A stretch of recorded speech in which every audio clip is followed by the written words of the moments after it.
Hola, hola, bienvenidos al episodio número 64 de La Huella OVNI, este espacio donde ustedes hacen preguntas y yo las respondo, pero nunca las respondo de una manera absoluta, simplemente trato de dar elementos, argumentos para que cada uno pueda llegar a su propia conclusión sobre si los extraterrestres existen, si de verdad están visitando nuestro planeta, sobre qué ocurre con los viajes en el tiempo, qué ocurren con las dimensiones paralelas, si realmente hay otra vida, otra civilización, otra tecnología que no conocemos. Pero yo no me caso con esas respuestas, o sea, yo quiero que cada uno pueda sacar sus propias conclusiones. Les decía, este espacio se llama La Huella OVNI. Yo soy Jorge Luis Zuckdorf. Me encuentran en redes, en Instagram como @Jorge Luis S oficial, en Twitter como @JorgeLuisS-77 y siempre con el hashtag numeral La Huella OVNI nos comunicamos en este espacio. ¿Tienen dudas? ¿Quieren respuestas sobre algún tema? ¿No están de acuerdo con alguna respuesta que he planteado? Estamos abiertos para escuchar, para debatir, para tratar de entender entre todos qué es lo que ocurre. Y mientras tanto, vamos adelante con el episodio número 64. Y ahí son nuestros métodos de comunicación. Este programa, como siempre digo, se genera gracias a ustedes. Ustedes son la carne, el alma, son la estructura del programa porque todo se basa en lo que ustedes quieren saber, en lo que ustedes preguntan y en lo que ustedes quieren que debatamos. Así que a mandar preguntas. Por suerte todavía hay muchísimas que me van mandando semana a semana. Yo las voy guardando todas y las voy contestando.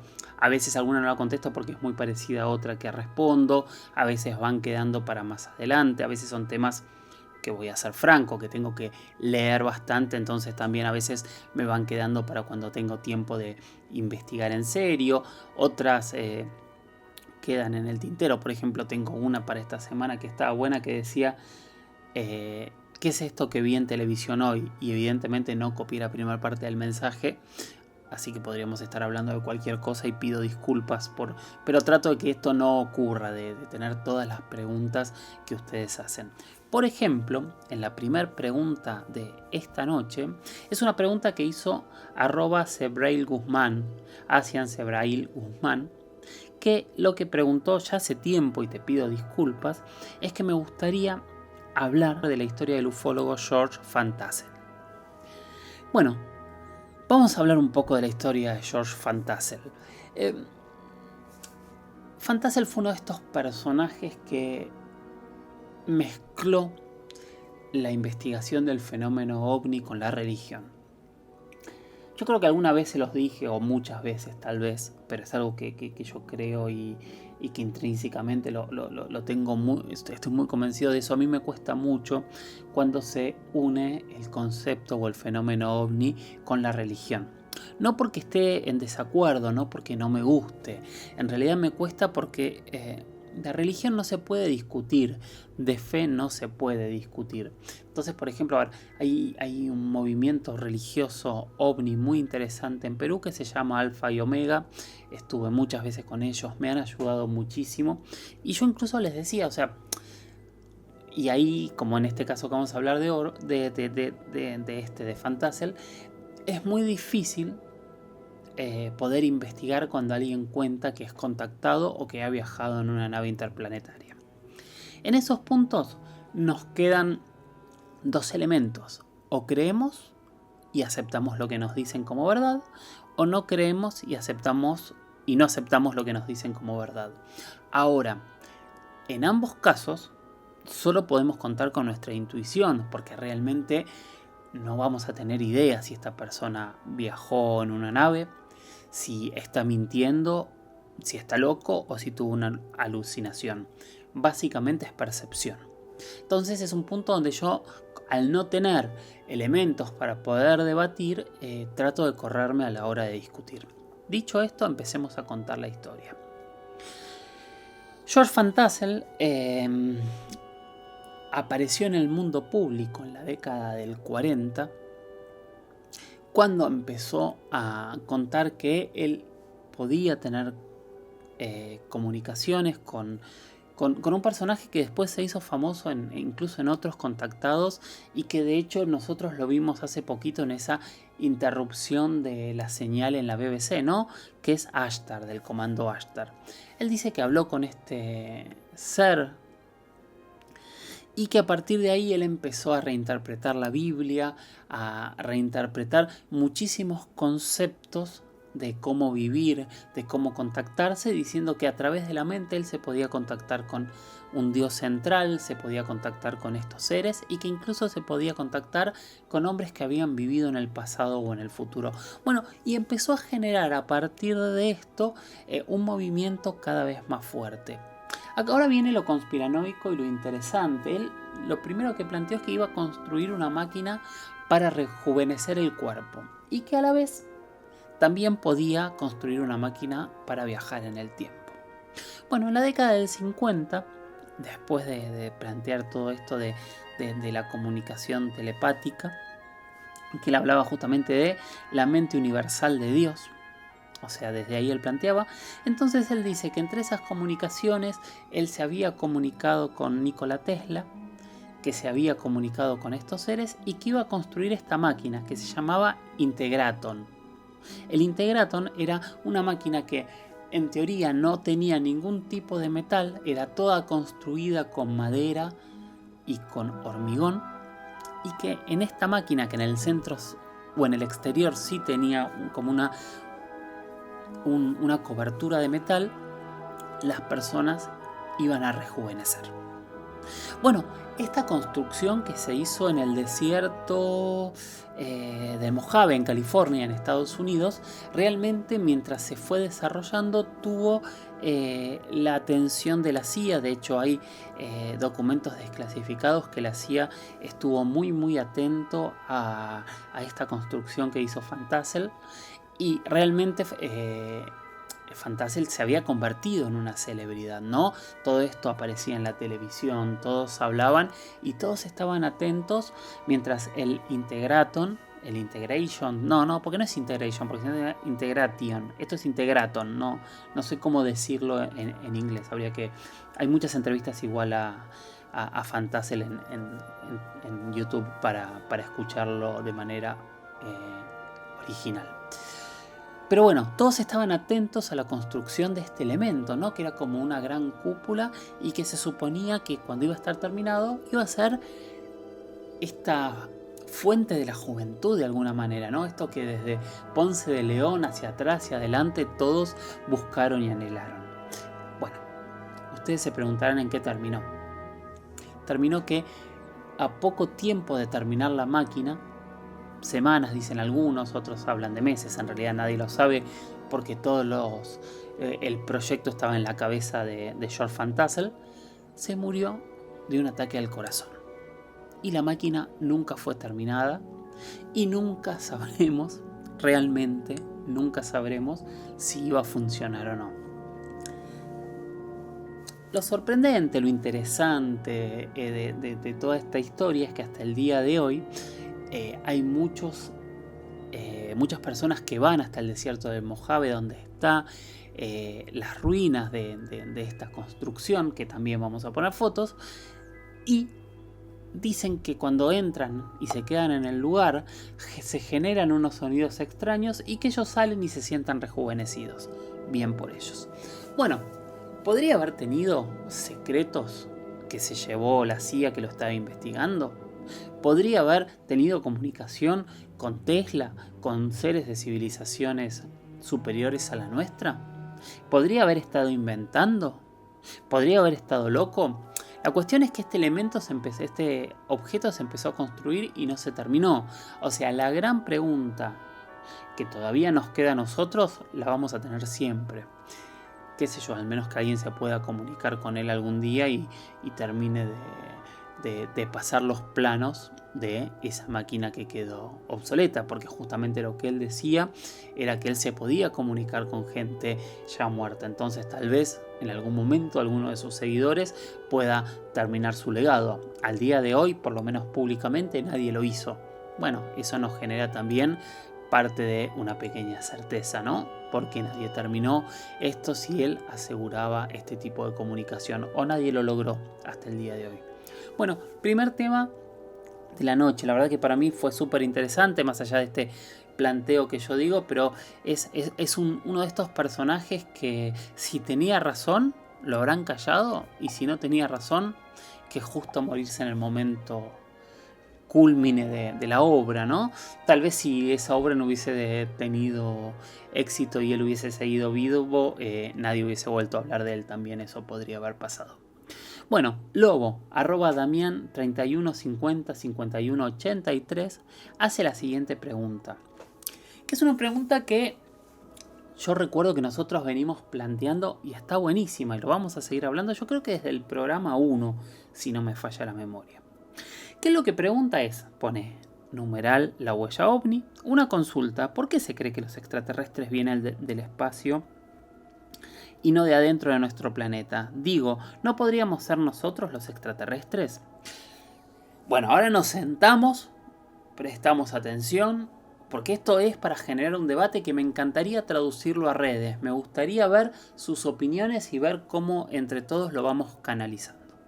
A ver, vamos a ir primero a algo que se llama etimología, que es el estudio de las palabras. Extra significa fuera de la norma, del marco, del contenido. Terrestre significa que está en el planeta Tierra. Entonces, desde ese punto, cuando hablamos de un ser extraterrestre, conceptualmente estamos hablando de alguien que nació y está fuera del planeta. Entonces, si nosotros estuviésemos hablando, por ejemplo, de seres que están adentro del planeta, es lo que se conoce como seres intraterrestres, pero no extraterrestres porque no están fuera del planeta. Hay un par de películas que juegan con esto, sobre todo de conquista, de hecho una tontería, pero recuerdo una película animada donde debaten si el alienígena era el astronauta que había llegado a un planeta poblado o el alienígena eran los pobladores de ese planeta. Y claramente el alienígena era el que llegaba. Alien es un objeto, algo extraño que llega a un lugar. Entonces estamos en la misma. Cualquier elemento que llega a la Tierra, cualquier ser, perdón, no elemento, es un alien. Si nosotros, a ver, cuando llegamos a Marte y no habíamos visto y nos encontramos con una civilización, los aliens vamos a ser nosotros, no los extraterrestres, porque nosotros vamos a seguir siendo terrestres, pero así seríamos los extramarcianos, por ejemplo, así sería el concepto allí.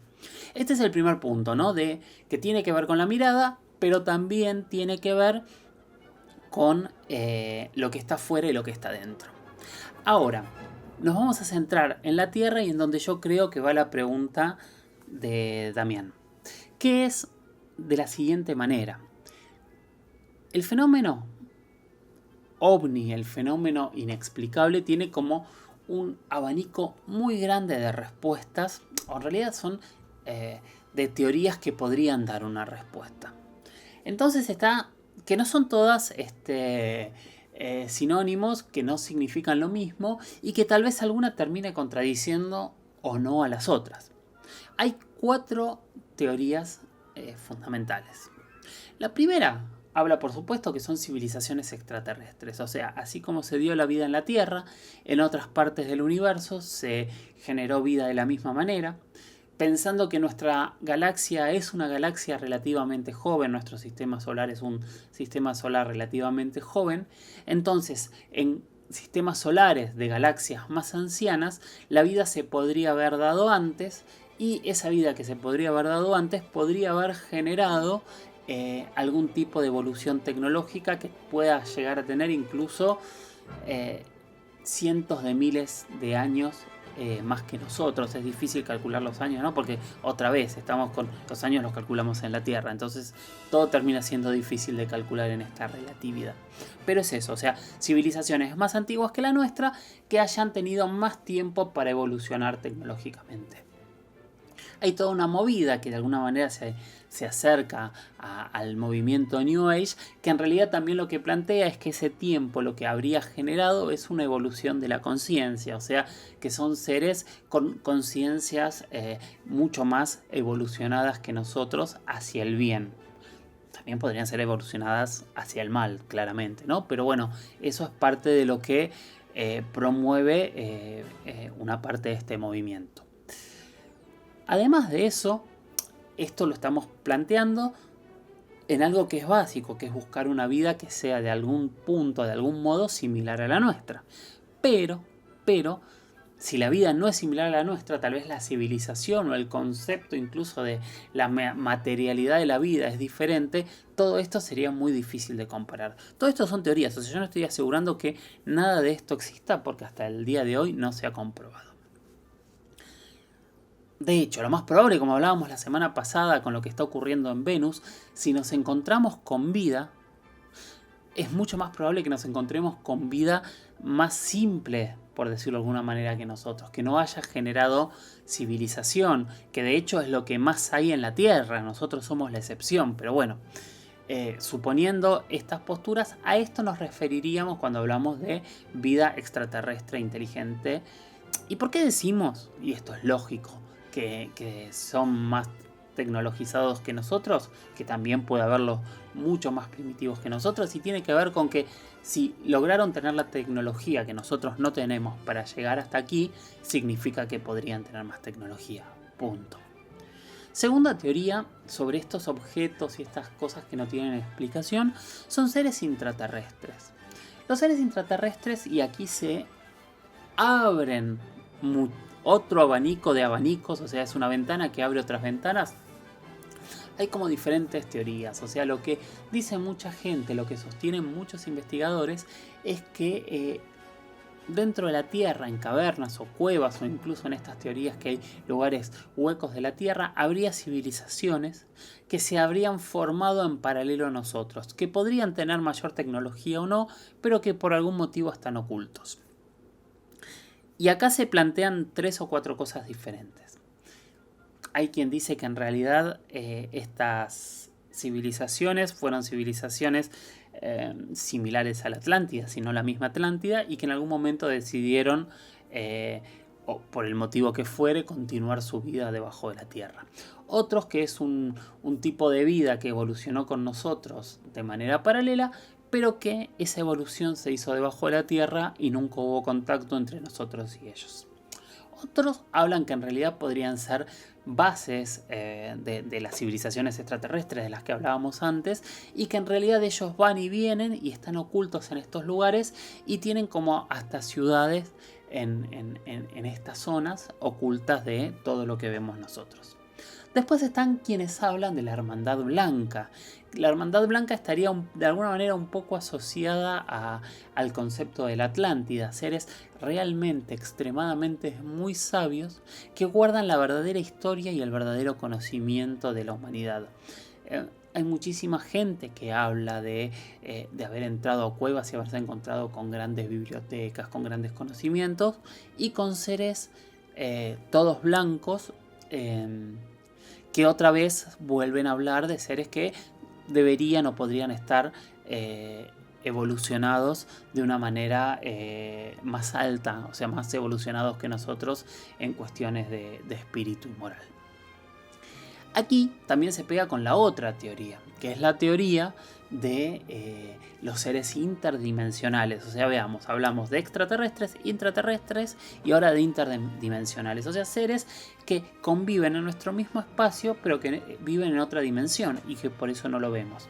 Esta es una de las posturas por las cuales dicen, bueno, nadie puede encontrar la ciudad de Erx porque en realidad está en otra dimensión, o por eso se ven a veces estas naves espaciales, pero no logramos nada más que verlas por momentos, porque son momentos que tal vez por algún motivo que desconocemos, estas dimensiones generan esa visualización. En esa misma teoría nosotros podríamos pensar que si existiese una civilización en otra dimensión, en este mismo planeta, tal vez ellos vean nuestros aviones y piensen que nuestros aviones son los ovnis que ellos mismos ven. Bien, y la última teoría de la que vamos a hablar hoy, que también tiene que ver con lo que hablamos recién de Van Tassel, porque él dijo que tenía los datos para hacer la máquina del tiempo, son viajeros del tiempo, o sea, seres humanos del futuro que nos observan, que nos miran, pero que no quieren intervenir con el normal desarrollo de la civilización. En teoría, la máquina del tiempo se podría inventar. En la práctica, hasta donde yo sé, no hemos visto jamás seres del futuro, aunque están todas estas cuestiones de los OPARTS y diferentes elementos que en el pasado parecen ser elementos fuera de tiempo, entonces que uno se pregunta por qué eso está ahí, aunque también claramente muchas veces son engaños de la mente a una imagen y nosotros le damos un resignificado en base a lo que nosotros conocemos de la tecnología actual. Espero haber sido claro, Damián. @InaWildflower nos dice 2 palabras. Dice #la huella ovni, Rancho Skinwalker. ¡Wow! ¡Qué temazo que es el Rancho Skinwalker!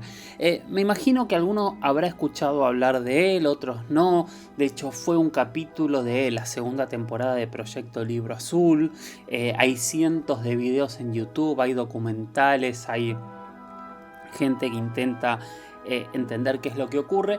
Pero vamos a tratar de hablar genéricamente y tratar de explicar la historia moderna y la historia antigua de qué es lo que ocurre en este lugar. Es un rancho que está ubicado en el condado de Gwinnett, en Utah, Estados Unidos, en donde se ha vuelto famoso por los reportes de actividad paranormal. Y acá se divide en 2 cuestiones la historia. Como les decía, la historia moderna empieza cuando en 1994 un matrimonio, los Sherman, compran este rancho que no está bien claro exactamente en qué zona está, pero se explica y se entiende que está cerca de 2 ciudades, de la ciudad de Roosevelt y la ciudad de Bernal, de más o menos 2 kilómetros cuadrados, o sea, una cantidad de tierra interesante, y se van a vivir ahí. Pero empiezan a sufrir percances paranormales. De hecho, si bien está extrapolado en tiempo, está bastante bien recreado en el episodio de Proyecto Libro Azul.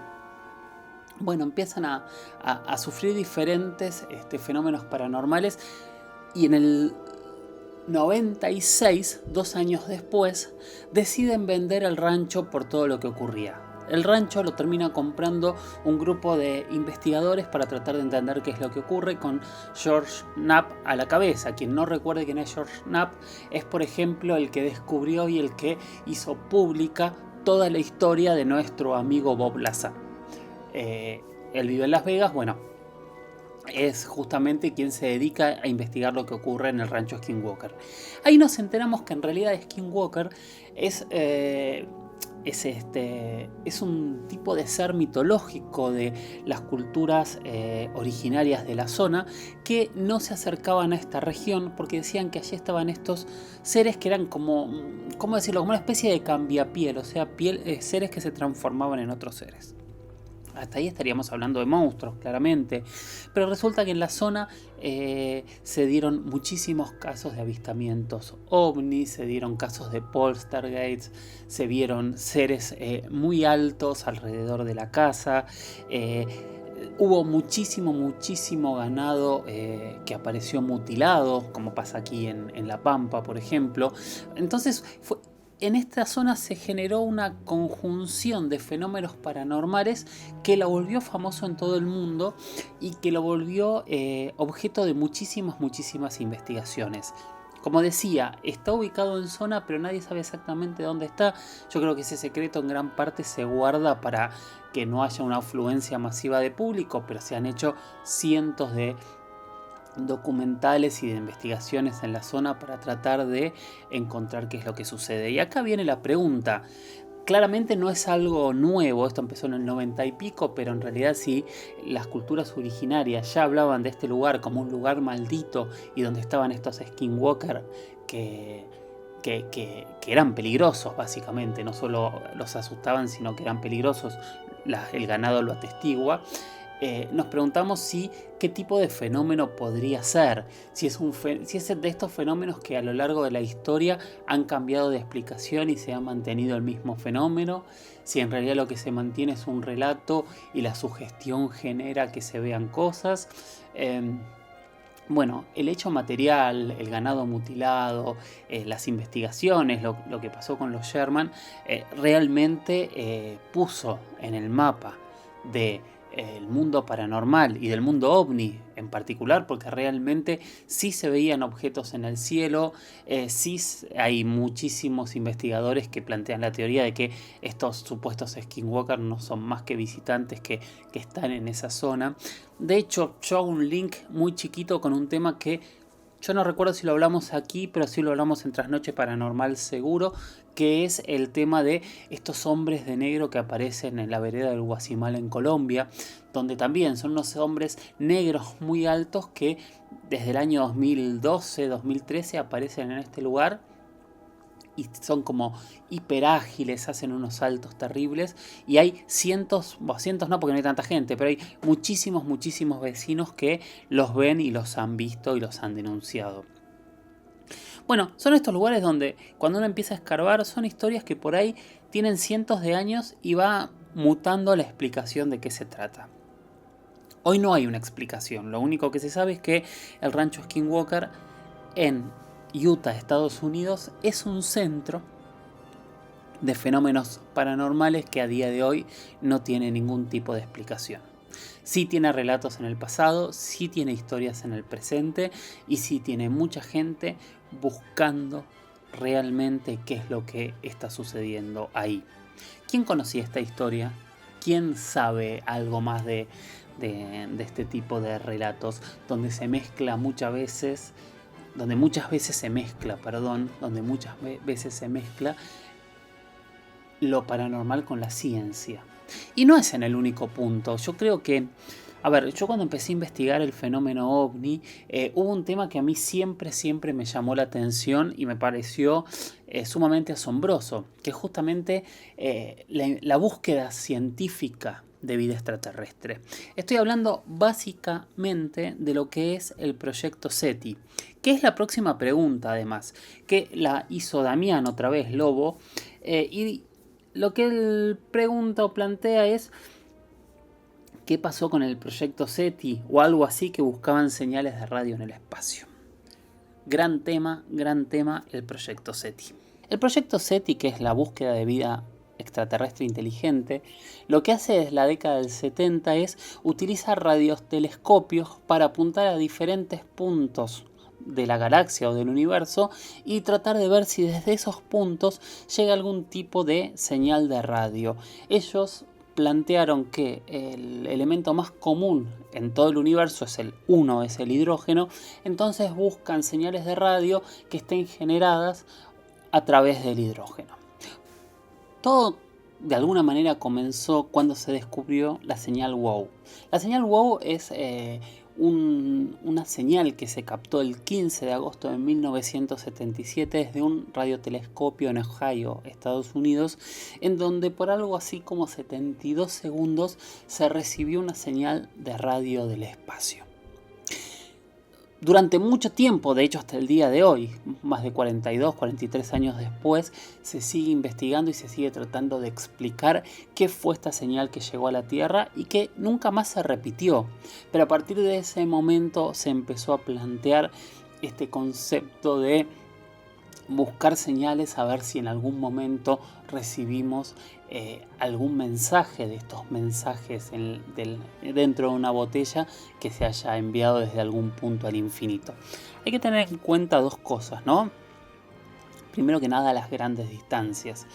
Por ejemplo, esta señal provenía de una región que desde aquí se apuntaba a la constelación de Sagitario, donde las distancias obviamente son relativas porque la constelación no está toda junta, pero podemos hablar de una distancia de 145 años luz a 347 años luz. O sea, imagínense el tiempo que viajó esa señal para llegar a nosotros y bueno, justo encontrarlo en ese momento. Entonces ese es el tema de estas comunicaciones.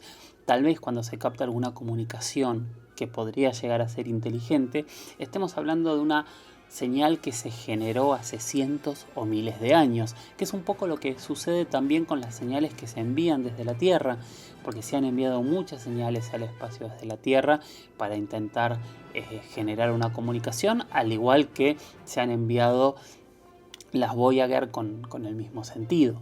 Pero tal vez cuando respondan esas comunicaciones nosotros ya no estemos aquí. ¿Qué es lo sorprendente, lo maravilloso y lo fantástico que tiene el universo, ¿no? Somos tan chiquititos que ni siquiera ni en tiempos ni en distancias podemos hacer absolutamente nada. Solo tal vez esperar y tirar estas imágenes y tal vez nuestros tataranietos o tal vez lleguen las respuestas cuando nos transformemos en el planeta de los simios. ¿Quién sabe a dónde irán estas señales y quién sabe qué señal podemos llegar a recibir?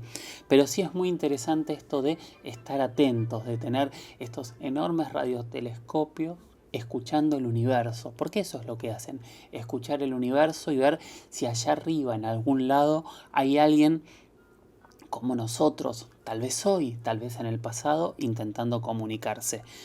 Es un tema abstracto y concreto a la vez, y es una de las búsquedas de vida inteligente, científicamente hablando, que más tiempo ha perdurado en actividad. Hoy el proyecto SETI sigue en actividad. Muchos de los grandes radiotelescopios hoy se dedican a otras cosas o ya no son parte del proyecto SETI, pero si quieren hay una página de proyecto SETI y hay radiotelescopios a lo largo y ancho de todo el planeta que todavía siguen escuchando al cielo, tratando de encontrar esa respuesta que todos esperamos. Muchísimas gracias por haber llegado hasta acá. Estamos terminando el episodio número 64 de La Huella OVNI. Recuerden mirar al cielo, esa es la clave, es corrernos de las pantallas, corrernos de mirar hacia abajo, volver a lo que hacían nuestros ancestros, levantar la cabeza, mirar las estrellas y preguntarnos qué respuestas hay más allá de lo que podemos ver. Gracias por haber llegado hasta aquí. Soy Jorge Luis Uxdorf, me encuentran en redes, en Instagram soy @JorgeLuisSoficial, en Twitter soy @JorgeLuisS_77 y esto es La Huella OVNI. Nos escuchamos en la próxima. Chau, chau.